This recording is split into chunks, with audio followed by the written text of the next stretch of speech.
자, 보건행정 심화이론 시작할게요. 자, 우리 기본이론 통해서 전체 내용들을 다 정리를 했고, 심화이론에서는 그 내용들 중에서 핵심적인 것들을 요약이 좀 들어가요. 그래서 한눈에 보고서는 비교해서 정리할 수 있도록 내용이 들어갈 거고, 그리고 우리 기본이론에서 다루지 않았던 조금 새로운 내용들, 추가되는 내용들이 조금씩 더 들어가게 될 거예요. 그래서 그러한 내용들이 자료로 이제 배포가 될 거고, 그리고 각 챕터마다 있는 이제 없는 내용도 있고, 근데 챕터들 중에서 중요한 법들, 그래서 보건의료 관련된 관계 법들을 이제 심화이론에서는 좀 정리가 될 거예요. 그리고 매번 심화이론 때는 문제가 이제 그 한 챕터당 20문제씩 문제를 모의고사처럼 풀어볼 건데, 대신 전체 내용이 아니라 그 챕터에 해당하는 문제들을 좀 드릴 거고요. 문제들 중에서는 늘 시험 문제에 나오는 쉬운 유형의 문제들도 들어가고, 그 다음에 완전 새로운 내용들, 못 보던 내용들 또는 좀 더 어렵게 낸 내용들이 들어갈 거예요. 그래서 요거 문제를 여러분들이 한번 풀어보고 넘겨버리시면 안 되고, 이 문제들은 여러분들 공부를 위해 문제 풀어보라고 드리는 게 아니라 이 내용들을 공부하시라고 문제를 드리는 거니까, 그런 것들 잘 정리해서 여러분들 이론으로 같이 반드시 정리를 하셔야 돼요. 그래서 문제까지 같이 이렇게 풀어볼 거고요. 수업 전에 반드시 문제를 먼저 풀어보셨으면 좋겠고, 그 다음에 문제는 제가 그 수업 내용이 정리가 되고 나서 같이 한번 풀어볼게요. 정답은 같이 안 드렸어요. 같이 안 드릴 거고, 수업하면서 제가 같이 문제 풀면서 정답을 알려드릴 거예요.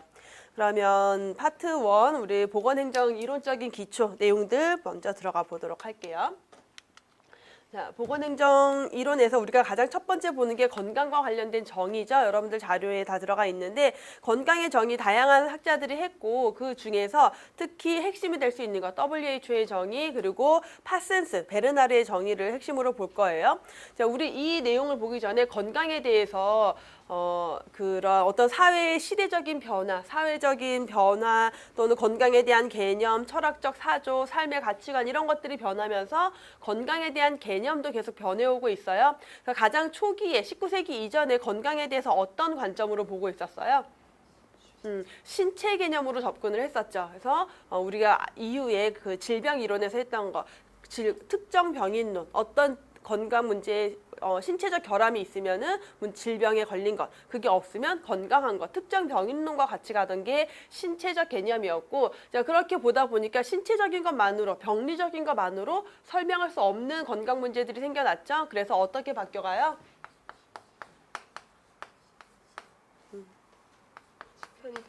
신체 개념에서 어떻게?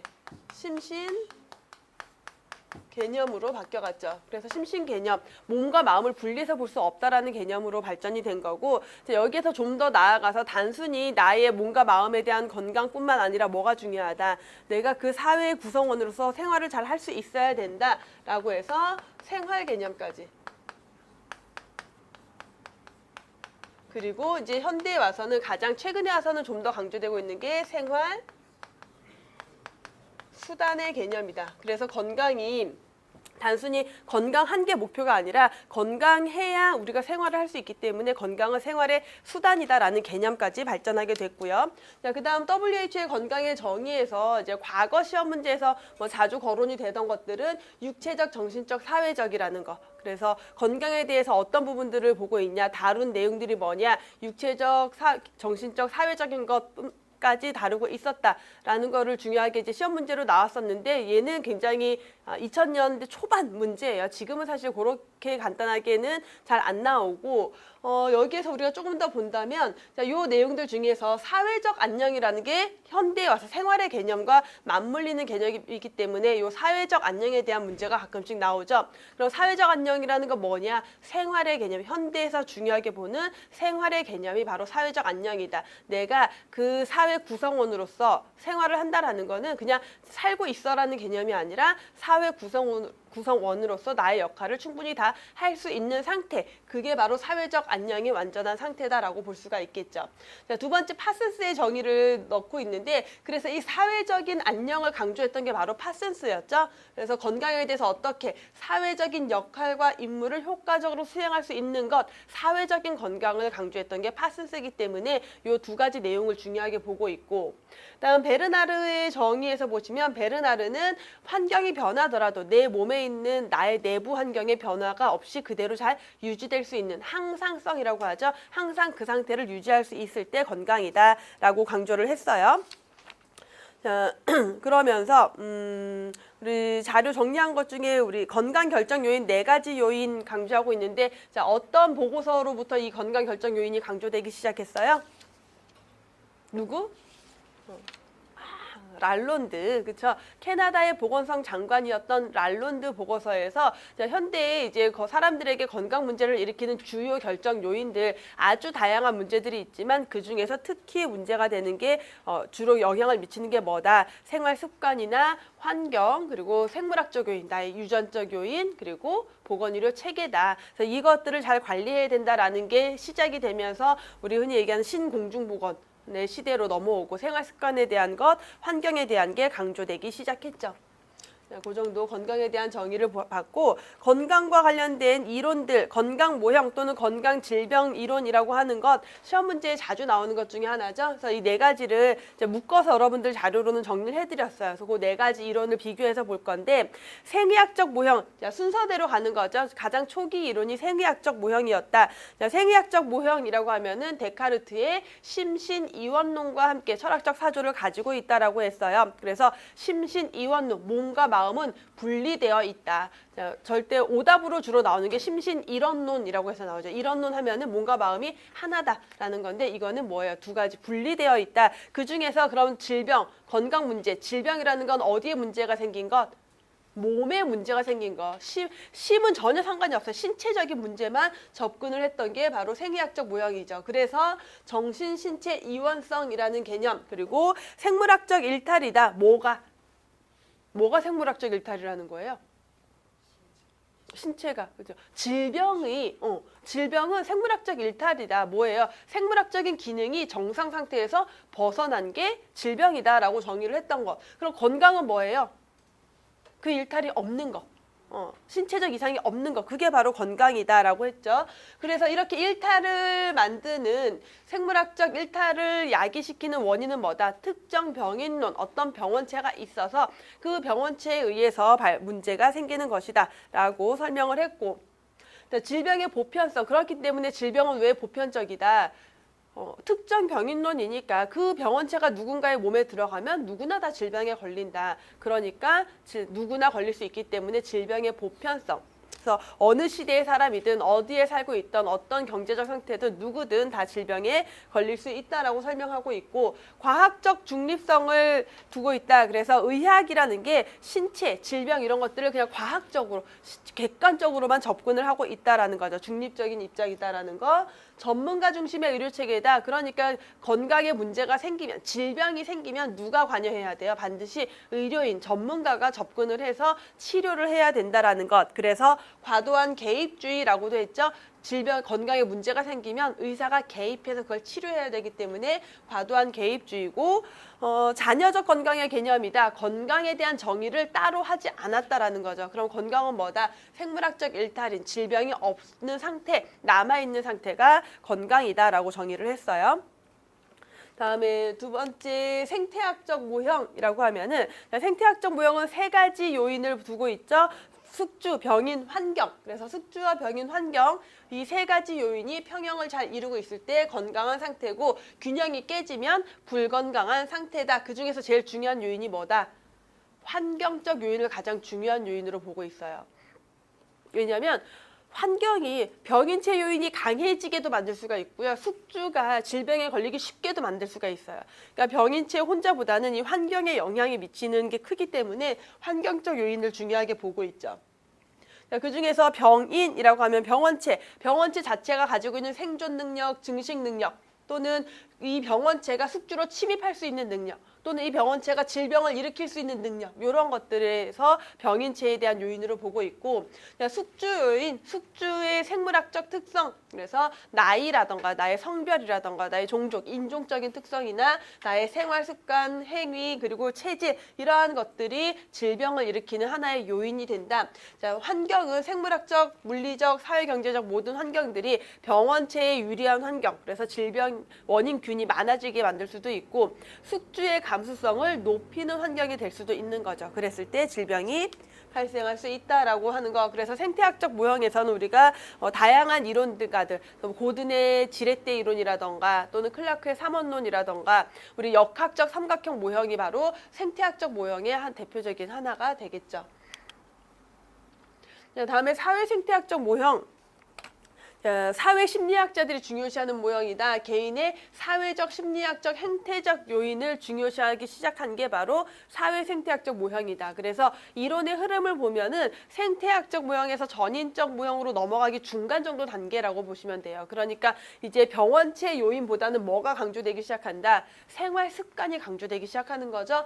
그래서 세 가지 요인, 숙주와 환경과 개인 행태 요인을 주요 요인으로 두고 있는 게 사회 생태학적 모형이고, 다음에 전인적 모형으로 넘어가면은 이제 현대에 와서 최근에 가장 강조되고 있는 모형이 바로 전인적 모형이죠. 건강과 질병의 연속선 개념. 아까 우리가 건강에 대한 정의를 할 때 파슨스와 베르나르 이후에 건강의 연속선 개념을 제시한 사람이 던이라는 학자가 있었죠. 그래서 뭐예요? 건강과 불건강이 딱 구분되는 게 아니라 연속선 위에 있어서 더 건강해질 수도 있고 더 불건강해질 수도 있다라고 강조를 했던 거고, 그게 여기 들어간 거예요. 그래서 단순히 질병은 어떤 상태가 아니라 연속선 상에 있다. 그리고 어떤 한 가지 요인에 의한 게 아니라 여러 가지 복합적인 요인에 의해서 질병이 발생한다.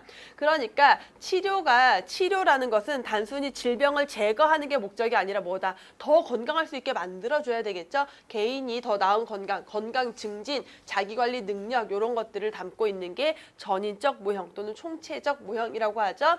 주요 구성 요인 4가지가 바로 우리 앞에서 봤던 건강 결정 요인 4가지, 생활습관, 생물학적 특성, 보건의료 체계, 환경, 이 4가지를 중요하게 보고 있죠. 그래서 건강 질병 모형들 봤고, 그다음 우리 질병의 자연사 5단계와 질병의 예방 3단계죠. 자, 요 내용들은 공중보건에서도 아주 빈출 문제고, 보건행정에서도 공중보건만큼은 아니지만 그래도 꽤 자주 출제가 되고 있어요. 그래서 질병의 자연사를 5단계로 나눴을 때 어떻게 나뉘어져요? 첫 번째 단계가 비병원성기. 그래서 기본적으로 이 질병의 자연사 5단계는 병인, 숙주, 환경, 이 3가지 요인을 가지고 레벨과 클라크라는 학자가 제시를 한 거고, 클라크는 누구였어요? 앞에서 생태학적 모형에서 삼원론, 병인, 숙주, 환경을 제시했던 사람이고 결국 감염병 위주로 설명을 했던 모형이에요.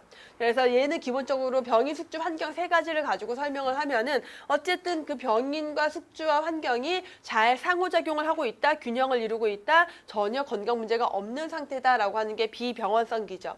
그러다가 어떤 병원체 요인이 많아졌어요. 병원체 요인이 나를 자극하기 시작했어요. 환경이 병원체 요인에 유리하게 됐을 수도 있고 병원체 자체가 많아졌을 수도 있고 숙주의 면역력이 떨어졌을 수도 있겠죠. 여러 가지 이유로 병인이 숙주를 자극하기 시작했어요. 아직 몸에 들어와서 반응을 일으킨 건 아니지만 그게 초기 병원성기. 자, 두 번째, 그 다음에 넘어가면은 3단계는 병인이 숙주로 들어가서 뭔가 나와 작용을 하고 있어요. 반응을 일으키고 있는데 아직 증상이 나타나지 않은 상태. 그래서 불현성 질병기, 현성 질병기는 이제 증상이 나타난 거죠. 그리고 회복기로 넘어간다. 그럼 각각의 단계마다 할 수 있는 질병 예방 활동들이 있는데 첫 번째 단계인 비병원성기, 전혀 문제가 없는 상태에서 병인과 숙주와 환경이 잘 상호작용을 하고 있으니까 이때 뭘 해야 돼요? 더 건강해지게 건강 증진 활동들을 해야 되겠죠. 그래서 환경을 개선하거나 생활 습관을 개선하거나 뭐 보건 교육이라던가 식습관 개선이라던가 이러한 것들은 다 그 비병원성기에 할 수 있는 예방 활동이 되겠고, 초기 병원성기는 어떤 이유에서건 어떤 병원체가 활발하게 활동하기 시작했어요. 또는 숙주의 면역력이 떨어지기 시작했어요. 이럴 때 뭘 해야 돼요?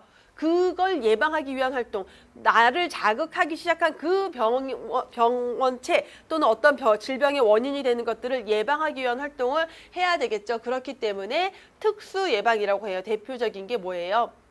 예방접종이죠. 예방접종을 통해서 그 질병을 예방해야 된다. 또는 어떤 산업장에서 어떤 직업병 문제, 이 작업을 통해서 발생할 수 있는 직업병이 있다라면은 이걸 예방하기 위해서 그 요인을 제거를 해야 되겠죠. 어떤 유해 요인을 바꾸던가 또는 작업 환경을 개선하던가 이런 것들은 다 2단계 초기 병원성기로 구분을 해서 볼 수가 있겠죠.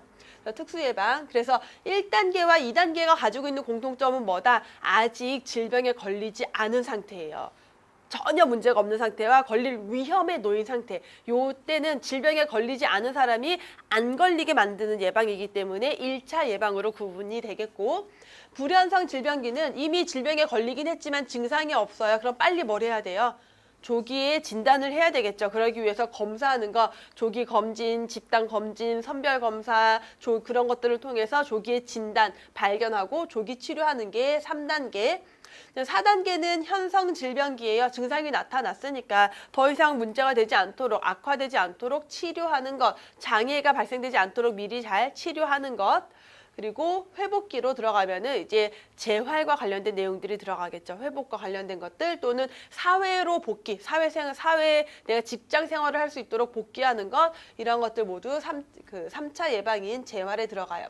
그래서 2차 예방은 질병이 더 악화되지 않도록 하는 것, 심해지지 않도록 하는 것, 조기에 치료할 수 있도록 하는 거고, 3차 예방은 회복과 관련된 재활에 대한 내용들이 들어가죠.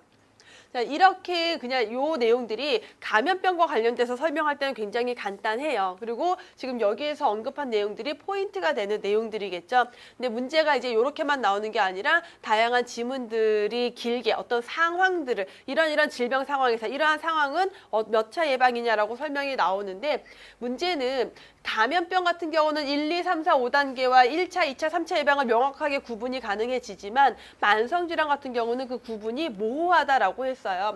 그래서 이게 우리 보건행정에서는 안 했고 공중보건에서는 만성질환 예방에서 다뤘던 내용인데, 공중보건 시험 문제 같은 경우는 요 내용들이 시험 문제 보기로 굉장히 자주 나오고 있어요. 최근에 들어와서.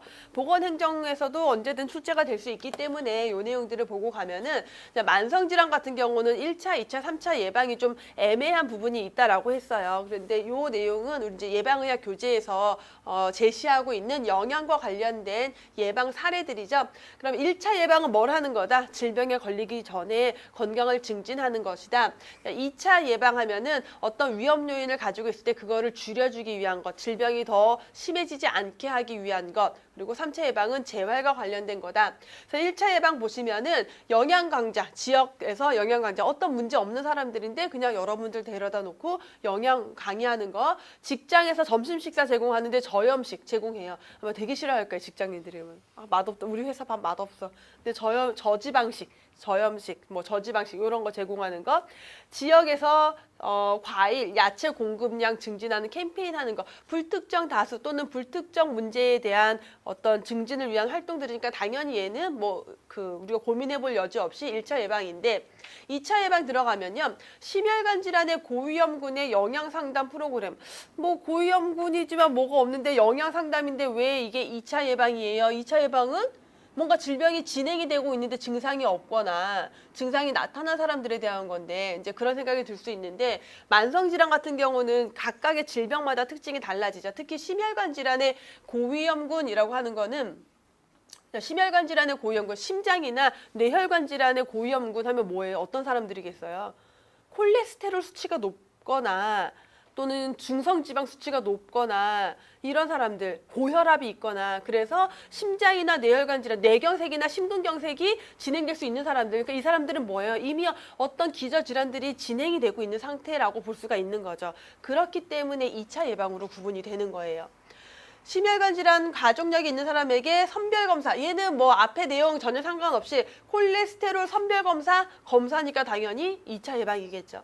자, 임신 당뇨 병력이 있는 사람들에게 당뇨병 교육 프로그램을 한대요. 병력이 있는 거지 지금 괜찮잖아요. 근데 왜 또 2차예요? 자, 임신성 당뇨라고 하는 거는 임신 기간 동안 당뇨에 걸렸다가 이제 아기를 낳고 나면은 그게 없어지긴 하는데, 얘는 이미 어느 정도 진행이 되어 있는 상태라고 봐야 돼요. 그래서 재발률이 굉장히 높아요. 다시 생길 확률이 굉장히 높다라는 거죠. 그러니까 교육을 한다. 그래서 어떤 위험 상태에 내가 이미 놓여 있는 거기 때문에 2차 예방으로 보는 거예요. 그래서 이렇게 보면은 이제 시험 문제 이런 게 나왔을 때 이거를 전혀 모르는 상태에서 시험 문제 딱 나오면은 굉장히 헷갈려지는 거죠. 그러면 어떻게 문제를 풀어야 된다? 이제 보기 중에서 분명히 이렇게 키워드들을 들어간 게 있어요. 예를 들어서 문제 중에 실제 이제 보건연구사에서 출제가 됐던 문제가 시험 문제 보기 중에 요런 거, 요 지문, 심혈관 질환 뭐 이런 사람들에게 선별검 2차 예방으로 이런 선별 검사를 한다라는 지문이 있었고, 또 하나의 지문은 2차 예방으로 2차 예방 활동으로 암 고위험군에게 금연 교육을 실시한다가 있었어요. 지문 하나는 2차 예방으로 어떤 사람들에게 콜레스테롤 선별 검사를 한다. 또 하나의 지문은 2차 예방으로 암 고위험군에게 금연 교육을 한다. 자, 누구를 맞는 걸로 골라야겠어요? 이렇게 지문이 있어요. 실제 문제예요, 시험 문제. 얘를 골라야 돼요, 선별 검사. 그렇죠. 그러면 이제 그 문제를 보면서 질문을 이제 하시는 학생들이 꽤 있어요. 이것도 맞는 거 아니에요?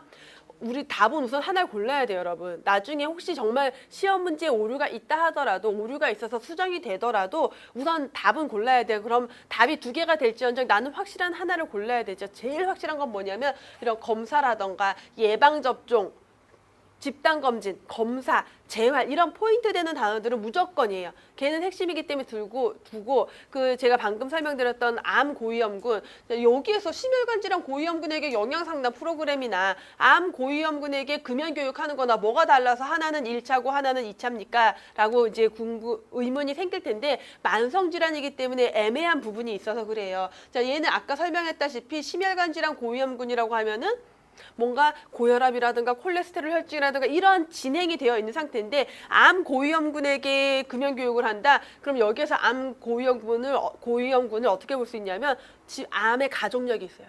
부모님 중에 암 있어요. 유전성이 있다라는 거죠. 그럼 나는 아직 진행된 건 아니지만, 그리고 담배를 한 20년 피웠어요. 근데 나는 아직 괜찮아요. 근데 이 사람에게 금연 교육을 해요. 그럼 이 사람은 뭐예요? 1차 예방이 되는 거예요. 왜냐면 뭔가 진행된 건 전혀 없으니까.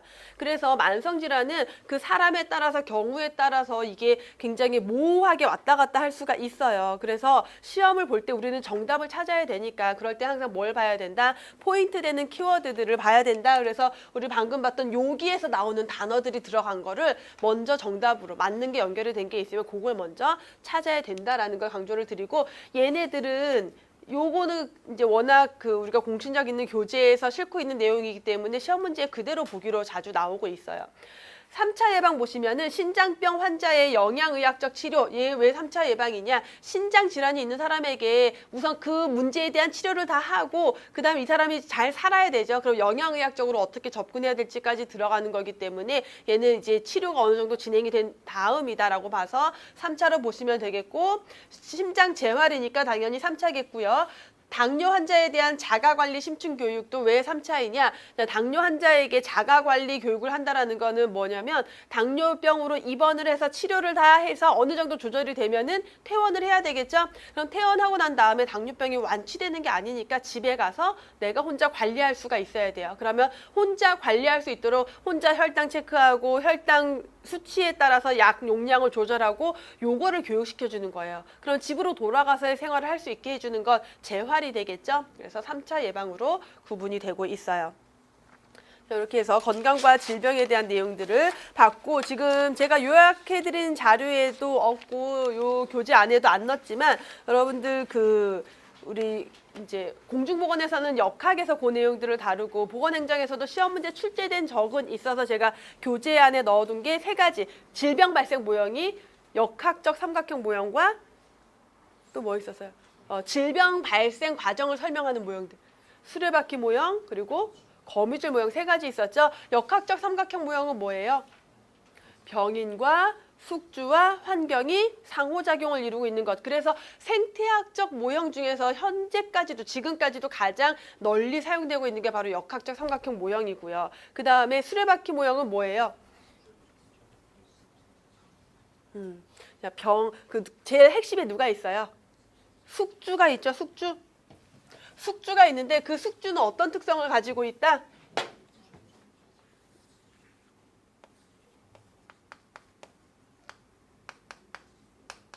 유전적 특성을 가지고 있는 숙주가 있고, 이 숙주를 둘러싼 뭐가 있어요? 환경이 있어요. 그래서 이 수레바퀴 모형은 뭐예요? 숙주와 환경의 상호작용을 설명하는 게 수레바퀴 모형이에요. 그래서 질병 발생 모형 중 숙주와 환경의 상호작용을 주요하게 설명하고 있는 모형이 뭐냐라고 하면 걔는 이 수레바퀴 모형이 되는 거죠. 환경을 어떻게 구분했어요? 물리적 환경, 또 사회적 환경, 사회적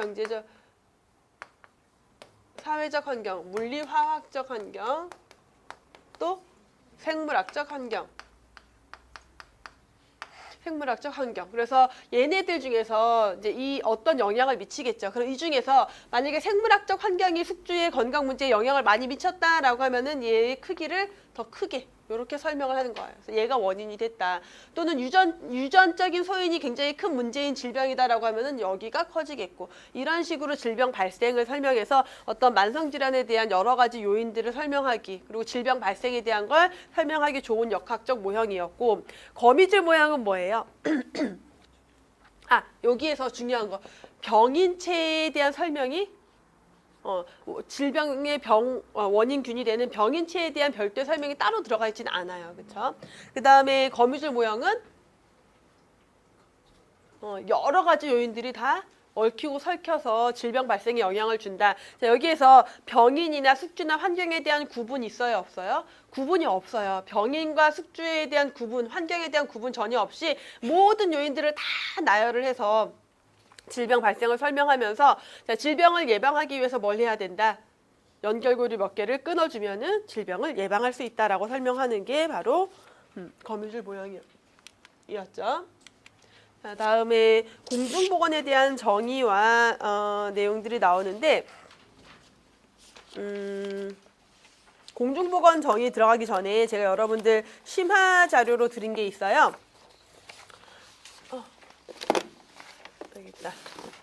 자, 심화이론 자료로 해서 22페이지 표시를 해서 드렸는데, 심화이론 자료라고 해서 나눠드린 자료들은 여러분들 볼 때 제가 페이지를 넣어놨어요, 각각에. 그래서 그 페이지 고쯤에 들어가면 좋을 내용인데 교재엔 없는 내용이에요. 그래서 그 교재에 있는 내용과 플러스 요 내용들을 같이 보시라고 드린 거고, 심화이론 자료에서 보시면은 의료 서비스 수준에 따른 보건의료 서비스의 종류를 설명을 하고 있는데, 우리가 교재에서 의료 서비스, 보건의료에 대해서 서비스 주체에 대한 분류, 그리고 질병 예방 관점에 대한 분류, 그다음에 의료 서비스 수준에 따른 분류를 봤었어요. 그러면 서비스 주체에 따라 분류를 해보면 어떻게 구분이 돼요? 공공의료냐? 민간 의료냐. 그래서 서비스를 누가 제공하느냐, 공공이 하느냐, 민간이 하느냐. 그다음 질병 예방적으로 봤을 때는 1차, 2차, 3차 예방을 보겠고, 보건의료 서비스 수준에서 구분을 한다라면 이건 뭐예요? 서비스의 전문성이 얼마나 많이 들어가느냐, 적냐, 요걸로 볼 수가 있겠죠. 그래서 1차 의료 서비스라고도 하고 1차 보건의료 서비스라고도 하는 거, 요 내용이 없는 건 아니에요. 교재에도 있지만 지문을 조금 더 다양하게 드려본 거고, 1차 보건의료 서비스라고 하면 뭐예요? 보통 우리 동네 의원에서 일반의가 담당할 수 있는 것들, 간단한 의료 조치로 해결할 수 있는 문제들, 그래서 내용 보시면은 비교적 간단한 의료 조치로 해결할 수 있고, 이러한 조치를 서비스의 주 내용으로 하는 보건의료를 1차 보건의료 서비스라고 한다. 그래서 간단한 의료 서비스로 제공이 가능하다라는 거죠. 그러니까 이 1차 보건의료 서비스는 전문의가 안 해도 된다라는 거예요. 일반적 숙련의사, 일반의가 담당할 수 있는 영역이다. 자, 그 시설이나 장비도 간단하고 보조 인력도 많이 요구하지 않아요. 1차 보건의료 서비스의 공급으로 90%의 의료 요구를 해결할 수 있다고 보고 있죠. 그래서 우리 동네 의원에서 보통 해결할 수 있는 게 대부분의 건강 문제다라는 거죠. 예방접종, 보건교육, 건강증진 서비스뿐만 아니라 감기, 설사, 단순한 외상, 정상분만 이런 것들이 다 1차 보건의료 서비스 영역에 해당이 되고요. 우리나라는 의원급 개원의들이 그 1차 보건의료 서비스를 담당하고 있죠. 2차 의료 서비스라고 하면은 1차에서 해결할 수 없는 것, 해결하기 어려운 수준, 그래서 의료기관, 그 지역 단위로 설립되는 의료기관들, 우리나라의 경우에는 우리나라 워낙 지역화가 따로 이루어져 있지 않기 때문에 전문화된 단과 전문 의원 또는 병원급 의료기관, 그래서 뭔가 전문성을 좀 더 가지고 있는 의료기관에서 감당할 수 있는 서비스. 전문적인 인력, 보조 인력도 필요하고요. 입원 시설이나 장비도 필요해요. 맹장 수술, 제왕절개 수술 이런 것들은 다 2차 의료 서비스에 해당이 되고, 다음 3차 의료 서비스라고 하면 2차에서 해결할 수 없는 문제들, 질병들. 자, 요 3차 서비스는 그래서 전문적인 훈련을 받은 분과 전문의가 담당을 해야 되고, 여러 전문 인력이 팀을 이뤄서 접근을 해야 되고, 특수시설, 장비도 필요하다. 자, 대상자가 많진 않아요. 3차 보건의료 서비스를 필요로 하는 대상자가 많진 않지만 그 대상자에게 의료 서비스를 제공할 때는 인적 자원, 물적 자원 이런 투자 비용이 많이 들어가요. 그래서 대상자가 많진 않지만 비용은 많이 발생한다라는 거죠. 그래서 보건의료 서비스에서 차지하는 비중이 클 수밖에 없겠죠.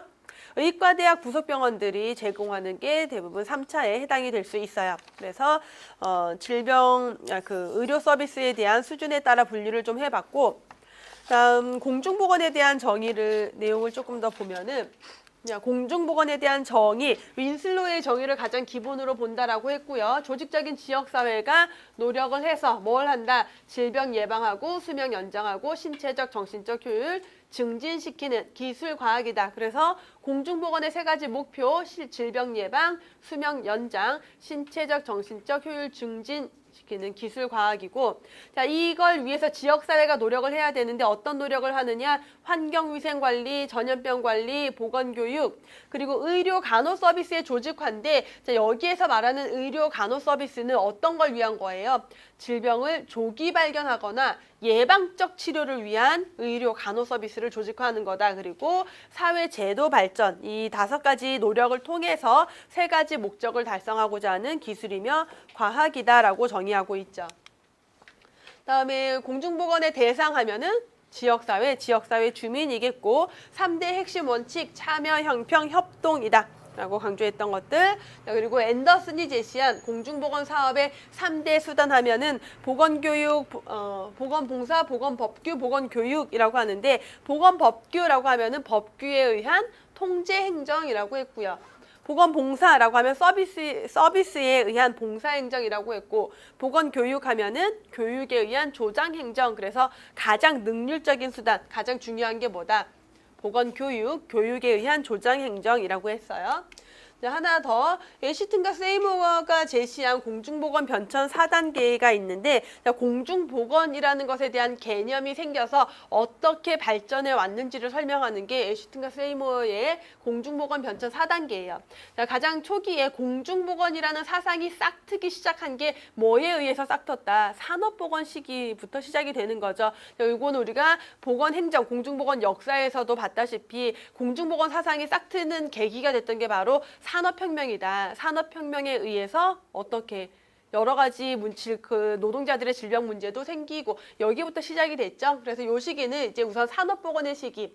그래서 산업화, 도시화가 되면서 보건 문제 중에 특히 노동자의 건강 문제가 굉장히 심각해졌기 때문에 산업보건부터 발달하기 시작하다가 개인 위생의 시기로 넘어가면 이때는 이제 뭐예요? 누가 파스테르, 코우 이런 학자들이 어떤 질병의 원인 균들을 발견해내기 시작하면서 그 균을 예방할 수 있는 백신을 만들어내고, 그걸 통해서 개인에게 질병을 예방할 수 있는 방법들이 마련이 된 거죠. 그렇기 때문에 이때는 개인위생, 예방접종이 중요한 시기로 넘어가요.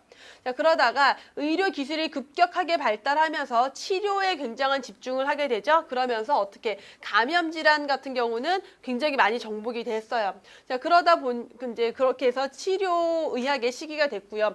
이 시기에는 이제 너무 의료 개발 치료에 집중을 하다 보니까 공공보건 이런 거에 대해서는 좀 간과했던 시기다. 그러다가 어느 정도 감염병이 정복이 되고 났더니 이제 새로운 건강 문제들이 대두가 되기 시작했죠. 만성질환의 문제가 발생이 됐고, 이러한 만성질환 문제는 또 많은 의료비를 지출하게 만들고, 그래서 1990년대 들어서는 국민 의료비를 줄일 수 있는 방법들을 찾아야 된다. 그걸 위해서는 결국 예방이 중요하다. 그러면서 신공중보건의 시기로 들어가게 되는 거죠. 그래서 이렇게 변천의 4단계를 한 번 더 살펴봤고요. 자, 다음에 양질의 보건 의료에 대한 내용이 나오는데, 자, 여러분 자료 나눠드린 거는 마이어스의 양질의 보건 의료, 리앤 존스의 양질의 보건 의료, 도나비디언이 제시한 의료의 질 요건들, 그다음 비오리, WHO, 그리고 바람직한 의료 요건, 보건 의료 요건에 대한 걸 쭉 그냥 하나의 테이블로 만들어 놨어요. 그래서 비교해서 보시라고 이렇게 드린 거고, 단순히 양질의 보건 의료 요건이 뭐냐라는 게 묻는 문제도 나오지만 워낙 요 내용들이 시험 문제 자주 나오다 보니까 다양해지고 있어요, 문제가. 그래서 마이어스 같은 경우는 양질의 보건 의료 요건 중에서 가장 기본, 베이스에 깔리는 내용이기 때문에 이 내용들은 단순히 그 네 가지를 묻는 문제, 네 가지가 뭐냐, 맞는 것 고르시오, 틀리는 것 고르시오 뿐만 아니라 각각을 설명해 놓고 그 설명한 내용이 의미하는 양질의 보건 의료 요건이 무엇이냐를 자주 물어보고 있어요. 그래서 접근성이라고 하면은 환자가 그 의료 서비스를 쉽게 이용할 수 있어야 되겠죠. 그러기 위해서는 예방을 포함하는 총괄적인 의료 서비스가 제공이 되어야 하고, 자, 그리고 반드시 접근성에서 지리적 접근성이라던가 경제적 접근성이라던가 또는 시간적 접근성이 확보가 돼야 된다. 그래야지 접근성을 갖춘 것이 되겠죠.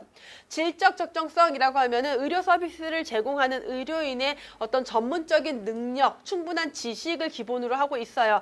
그러면서 그들의 그런 전문적 능력, 지식뿐만 아니라 사람을 대상으로 하고 있기 때문에 윤리적이고 도덕적인 측면까지도 강조하고 있는 게 질적 적정성이다.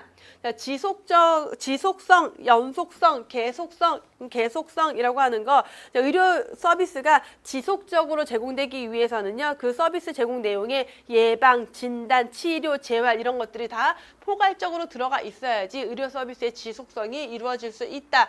그것뿐만 아니라 개인적으로 봤을 때는 전인적인 의료가 제공되어야 된다. 그래서 전인적이라는 거는 인간을 분리된 하나의 뭐 신체적인 거, 정신적인 거 분리해서 보는 게 아니라 총합적으로 보는 거죠. 종합적으로 다루면서 전인적인 의료를 제공한다. 심리적인 거, 정신적인 거, 육체적인 걸 다 종합적으로 접근을 해야 된다라는 게 전인적 의료예요. 그래서 지속성에서 강조되고 있는 개념 전인적 의료가 제공되어야 하고, 지역사회 측면으로 봤을 때는 지역사회에 있는 의료기관들이 서로 유기적인 관계를 가지고 의료기관끼리 협조를 해야 돼요. 그래야지 의료 서비스가 1차에서 2차, 2차에서 3차로 넘어갈 때도 지속성을 가질 수가 있겠죠. 자, 마지막 효율성이라고 하면은 보건의료와 관련된 자원들을 효율적으로 활용하는 것뿐만 아니라 의료인에 대한, 의사에 대한 적절한 보상, 그리고 기존 자원의 효율적인 운영 같은 것들까지 포함하는 게 효율성이다라고 했죠. 다음에 리앤 존스가 제시한 양질의 보건 의료 요건 8가지예요. 그래서 의과학에 기초해야 된다. 예방을 강조하고 의사와 환자의 긴밀한 협조, 전인적인 치료, 그리고 의사와 환자의 지속적이고 친밀한 인간관계, 사회복지사업과의 연계, 다양한 보건의료 서비스와 협조해야 된다. 그리고 마지막에 있는 과학적인 현대 의료 서비스를 제공해라 라고 하고요. 또 다른 교재에서는 지금 여러분 자료에 나간 거 필요 충족에 요구되는 모든 보건의료 서비스의 제공이라고 자료에 추가로 적어드렸어요. 이건 뭐냐면은 이 현대적이고 과학적이고 현대적인 의료 서비스가 필요 충족에 요구되면은 다 제공이 될 수 있어야 된다라는 걸 포괄하고 있는 개념이에요. 그래서 요약된 내용이 조금 차이가 있어서 같이 드렸으니까 보시면 되겠고, 그 다음에 도나비디언이 제시한 의료의 질 구성 요소예요. 도나비디언 하면 우리 어디에서 봤어요? 도나비디언 어디에서 나왔어요? 뭐 나왔어요? 의료의 질평가, 그쵸? 그 내용이 여기에 맞물리는 거기 때문에 들어가는 거예요. 그래서 도나비디언의 의료의 질평가, 우리 그 보건의료 체계할 때 의료의 질을 평가할 때 구조적 접근, 과정적 접근, 결과적 접근에 대해서 봤었는데, 자, 그 내용들과 함께 의료의 질을 구성하는 요건으로 효능, 효과, 효율, 적정성, 수용성, 합법성, 형평성을 제시를 했어요. 2016년 문제에서 어떤 문제가 나왔냐면은 의료 서비스에 대해서 의료의 효과에 대한 환자와 환자 가족의 기대를 의미하는 구성 요소는 무엇인가 하고 보기가 나왔어요. 그럼 뭐예요? 수용성. 그래서 좀 더 어렵게 낸다고 나왔던 문제였어요. 원래 의료의 질에 대해서는 마이어스, 그다음에 뭐 리엔 존스, 그리고 바람직한 의료 구성 요건 요 정도만 거의 시험 문제에 나왔었는데 새롭게 요게 한번 출제가 됐었어요. 그래서 같이 짚고 가봐야 되겠고 각각의 개념들을 보시면요. 자, 효능과 효과를 보면은 둘 다 건강을 향상시키는 능력이에요. 얘도 건강 수준을 향상시키는 능력. 의료니까 당연히 그 효과, 결과가 건강을 향상시키는 능력이겠죠. 근데 둘의 차이는 뭐냐면 효능은 아주 바람직한 환경에서 그 의료 기술을 사용했을 때 건강을 향상시키는 능력이고 효과는 뭐예요?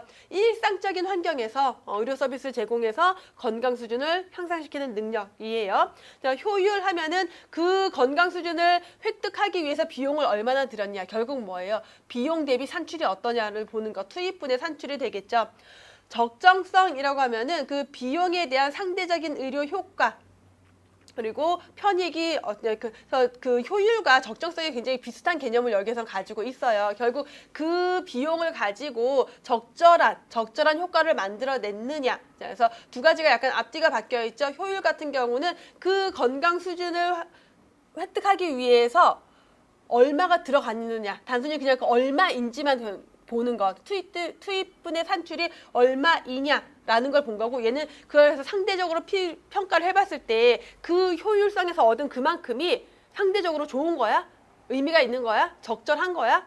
결국 예를 들어서 100원을 들여서 200원어치의 효과를 냈어요. 그럼 얘는 단순히 그것만 본 거고 적절성은 그래서 100원을 들여서 200원을 얻은 게 괜찮은 거야? 적절한 거야? 다른 거는 어땠는데? 상대적인 것까지 비교를 해보는 개념이 들어가는 거죠. 수용성, 환자나 환자 가족의 기대를 수용성이라고 했고요. 효과에 대한 환자의 기대, 환자나 환자 가족의 기대. 그래서 환자나 환자 가족이 그 의료 효과를 받아들일 수 있는 내용이냐, 수용하냐, 그걸 보고 있는 거고요. 합법성이라고 하면은 법적으로 문제가 없는지 사회적 선호도뿐만 아니라 개인의 그 사회적 선호도와 개인의 수용성의 일치를 합법성으로 설명하고 있고요. 형평성, 자, 인구 집단에게 얼마나 공평하게 제공이 되느냐의 개념을 가지고 있는 게 도나베디언이 제시한 내용이에요. 자, 그 다음에 비오리와 WHO는 우리 교재에서 다루지 않았던 내용이지만 추가로 좀 정리를 해두면 좋을 것 같아요. 왜냐하면 이런 데서 이제 다양한 문제들이 나올 수가 있기 때문에 비오리 효과성, 효율성, 적정성, 기술적 수준이라고 정의를 했고요. WHO 적합성 그리고 효율성, 과학적, 기술적 질이라고 제시를 했어요. 그다음 바람직한 의료 구성 요소, 효과성, 안전성, 환자 중심성, 적시성, 효율성, 형평성이죠.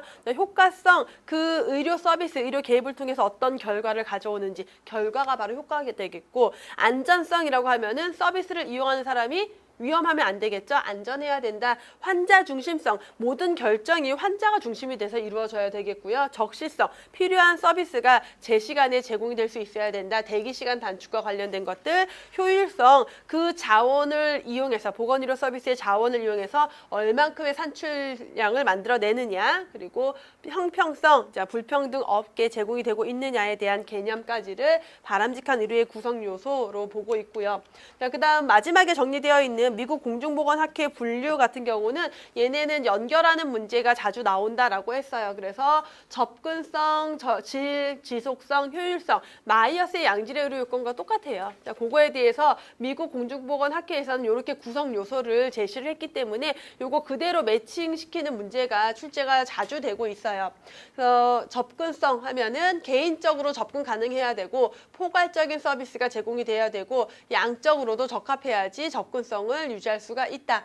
질적 적정성, 전문적인 자격 그리고 개인적 수용성이라는 건 그 대상자들이 환자들이 받아들일 수 있는 질 수준이어야 된다. 뭐 도덕적, 윤리적, 전문적 다 합쳐서 그래서 질적으로 적합해야 하고 지속성, 개인 중심의 진료, 중점적인 의료 제공 이게 바로 전인적인 의료에 대한 개념들이고 서비스의 조정이라고 하면 뭐예요? 의료기관끼리의 어떤 서비스의 연계 조정을 통해서 지속성이 제공되어야 하고 효율성, 평등한 재정, 적정한 보상, 효율적 관리를 통해서 효율성을 확보해야 된다.